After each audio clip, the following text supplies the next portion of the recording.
할렐루야. 2022년 11월 1일 화요일 새벽 예배를 하나님께 올려드리겠습니다. 먼저 사도신경으로 우리의 신앙을 고백드리겠습니다.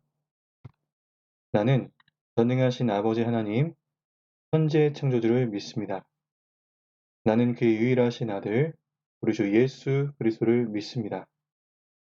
그는 성령으로 잉태되어 동정녀 마리아에게서 나시고 본디오 빌라도에게 고난을 받아 십자가에 못 박혀 죽으시고 장사한 지 사흘 만에 죽은 자 가운데서 다시 살아나셨으며 하늘에 오르시어 전능하신 아버지 하나님 우편에 앉아 계시다가 거기로부터 살아있는 자와 죽은 자를 심판하러 오십니다.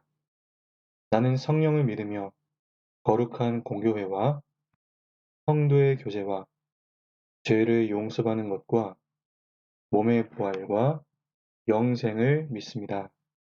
아멘. 기도하겠습니다. 사랑해 주님 감사합니다. 이 시간도 이렇게 예배함으로 나가게 하시고 제 말씀을 듣게 하심을 감사드립니다. 우리의 마음과 생각을 지정해 주시고 오직 주의 뜻을 이룰 수 있는 오늘 하루가 되게 하여 주시옵소서. 함께 하시고 인도하실 주님을 찬양합니다. 감사드리며 예수님의 이름으로 기도드렸습니다. 네. 오늘 은혜 받으실 말씀은 구약성경 사무엘하 24장 18절부터 25절까지 말씀이 되겠습니다. 네, 구약성경 사무엘하 24장 18절부터 25절까지 말씀이 되겠습니다. 네, 해당 본문 말씀을 가지고 기도로 시작해서 기도로 마치다 라는 제목으로 함께 말씀의 은혜를 나누도록 하겠습니다. 오늘 본문을 보기 전에 우리 함께 나누지 못했던 이 앞선 배경이 될 만한 내용들을 간단하게 나누고 오늘 말씀을 나누겠습니다. 자, 먼저 23장 18절부터 39절까지 말씀인데요. 이 부분에서는 이 다윗의 용사들에 관련된 얘기가 계속해서 나옵니다. 자, 이를 통해서 우리가 생각해야 될 것은 무엇이냐? 하나님의 나라는 다양한 사람들을 통해 함께 이루어진다라는 겁니다.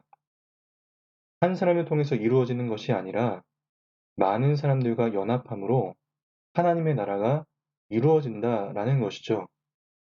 그리고 당연히 기록될 줄 알았던 요압의 이름이 빠지고 기록하고 싶지 않았던 우리아의 이름이 이 용사의 이름 중에 기억됩니다. 즉, 많은 업적을 남겼느냐가 중요한 것이 아니라 하나님 앞에 어떤 모습으로 삶을 살았느냐가 우리의 삶을 평가하는 기준이 된다라는 것을 기억하시기 바랍니다. 자, 그 다음 본문으로 24장 1절부터 17절 말씀인데요. 이 다윗이 하나님께 범죄가 되는 인구조사를 강행하죠.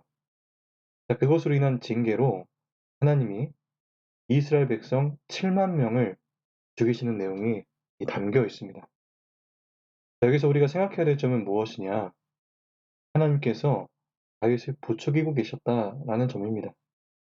이 성경학자들은 이를 어떻게 얘기하냐면요, 해석하냐면 이스라엘 사람들이 하나님께 범죄했기에 이로 말미암아 하나님이 이를 벌하고자 다윗을 이러한 일로 내모셨다라고 생각하는 관점인데 또 한 가지는 뭐냐?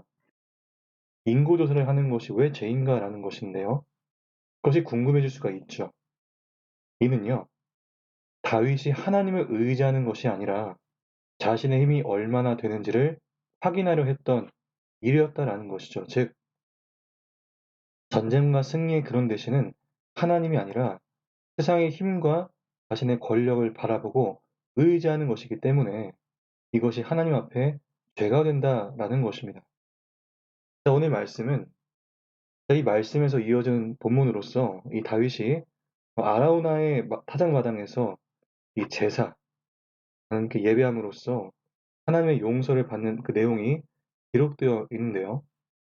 이 다윗이 하나님의 선지자 이 갓의 말대로 올라갈 때에 아라우나가 그를 맞이합니다. 이 다윗이 아라우나에게 타작마당을 사서 제사를 지내겠다라고 얘기하니까 이 아라우나는 무상으로 제사에 필요한 모든 것들을 내가 공급하겠다라고 얘기를 합니다. 자, 그런데요. 다윗은 그렇게 하지 않겠다라고 합니다. 은 50세겔로 사장마당과 소를 사서 여호와의 제단을 쌓고 번제와 화목제를 드립니다. 자, 그러자 하나님께서 이스라엘에 내리시던 재앙을 멈추는 것이 오늘 본문의 내용이다라는 것이죠. 저는 오늘 이 내용들을 통해서 세 가지를 함께 생각해 봤으면 좋겠는데요. 먼저 아라우나의 타작마당에 대해서 봅니다. 이 다윗이 자신이 어리석었다라는 것을 깨달았죠. 인구 조사를 했을 때 하나님께서 말씀하셨죠. 너가 벌을 받아야 하는데 세 가지 중에 하나를 선택해야 한다. 그때 다윗이 선택한 것이 무엇입니까? 자신과 그리고 자신의 그런 가족들을 벌받는 것이 아니라 이스라엘 백성들이 벌받는 것을 선택했다라는 것이죠. 그 결과 하나님께서는 7만 명에 달하는 이스라엘 백성들을 죽이십니다. 이러한 일을 바라보면서 다윗은 자신의 선택이 잘못되었다라는 것을 고백하면서 이를 멈추시고 자신과 자신의 가족을 벌하여 달라라고 고백하며 회개합니다. 그러자 하나님은 그것들을 멈추시고 그의 기도를 들어주셨다라는 것이죠. 자, 그런데 여기서 우리가 생각해야 될 것이 있습니다. 하나님은요, 다른 것이 아니라 왜 하필이면 여부수 사람 아라우나의 타작 마당을 지정하셨을까라는 것인데 이 말씀을 통해서 그 답을 한번 보면요. 저희가 이제 16절을 한번 잠깐 찾아보려고 하는데 사무엘하 24장 16절입니다. 천사가 예루살렘을 향하여 그의 손을 들어 멸하려 하더니 하나 여호와께서 이 재앙 내리심을 뉘우치사 백성을 멸하는 천사에게 이르시되 가라 이제는 내 손을 거두라 하시니 여호와의 사자가 여부수 사람 아라우나의 타작마당 곁에 있는지라. 하나님께서 너무 많은 사람들이 죽는 것을 이 가슴 아파하시면서 용서와 자비를 베푸시는 것이 여부수 사람 아라우나의 타작마당이었다라는 것인데요.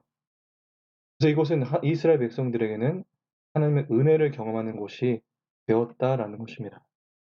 주권적인 선택에 의해서 은혜 장소가 되었다라는 것이죠. 더 중요한 것은 이곳에 하나님의 성전이 세워진다라는 것이죠. 그 역대하 3장 1절을 잠깐 보면요. 제가 읽겠습니다.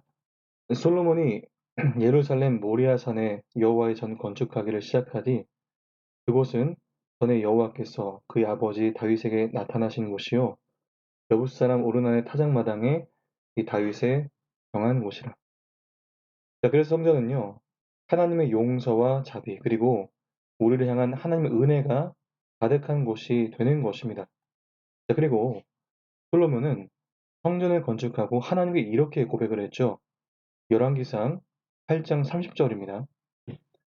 주의 종과 주의 백성 이스라엘이 이곳을 향하여 기도할 때에 그는 그 간구함을 들으시되 주께서 계신 곳 하늘에서 들으시고 들으시사 사하여 주옵소서.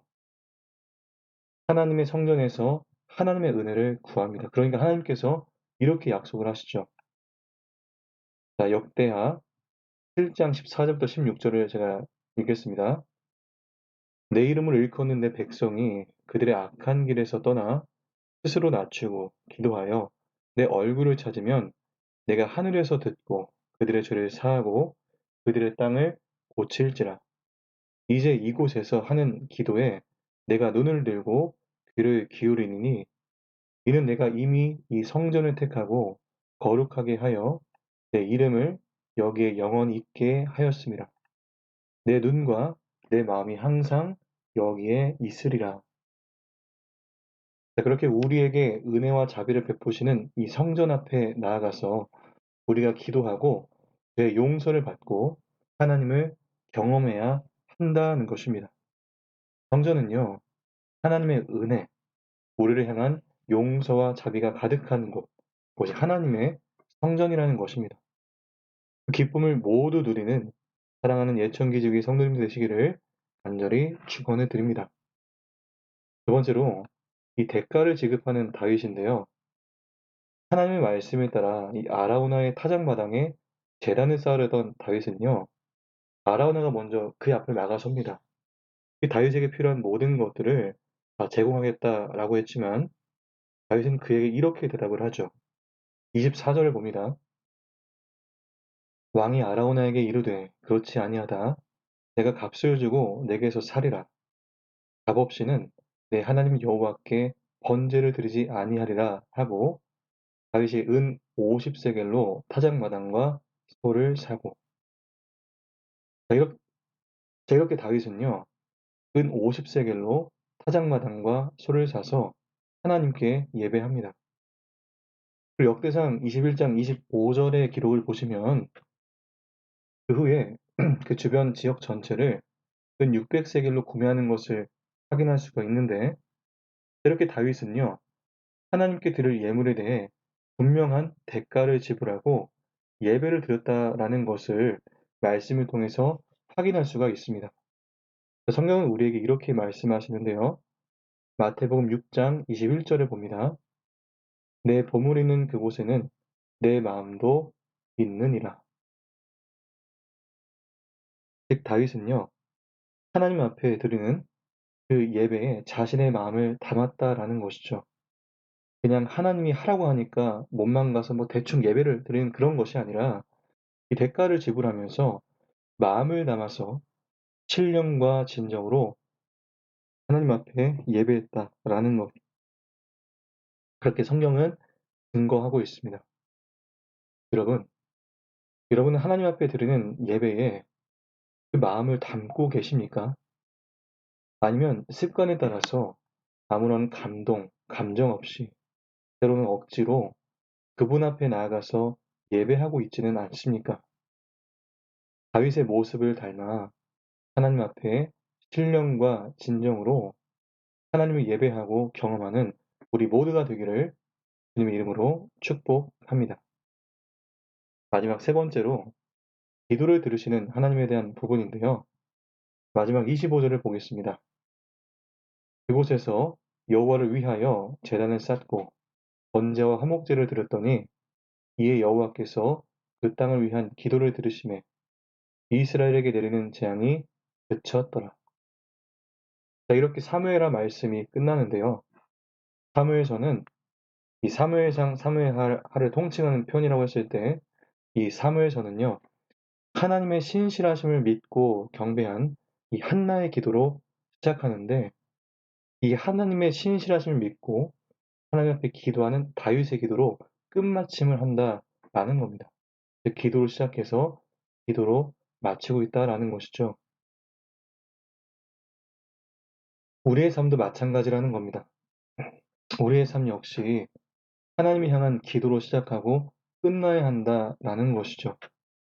그럴 때 한나의 기도를 들으시고 이 사무엘서의 말씀을 시작하셨던 하나님, 그리고 다윗의 기도를 들으시면서 이 사무엘서의 말씀을 마치셨던 하나님이 우리의 삶에 역사하신다라고 우리는 확신할 수가 있는 것입니다.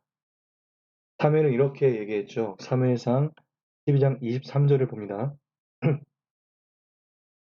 나는 너희를 위하여 기도하기를 쉬는 죄를 여호와 앞에 결단코 범하지 아니하고 선하고 의로운 길을 너희에게 가르칠 것인즉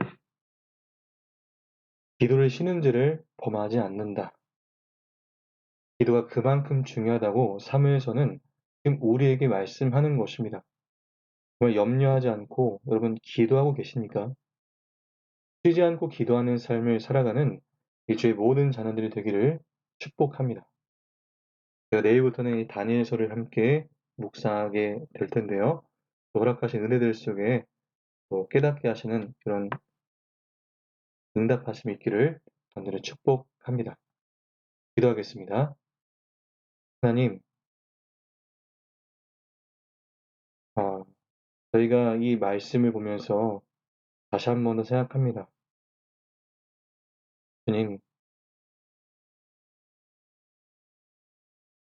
저희가 이 삶을 시작하고 마무리하는 그 모든 과정들이 기도를 시작해서 기도로 맞춰지는 쉽게 드려지는 그 삶이 되게 하시고 우리 모든 삶의 여정들 속에 주님 말씀하시고 붙잡아 주셔서 때로는 우리가 연약하여서 쓰러지고 넘어지지만 약속하신 그 말씀을 따라서 우리가 나아갈 수 있게 하시고 온전히 주만 바라보 나아갈 수 있는 우리 모두의 삶이 다 되게 하여 주시옵소서.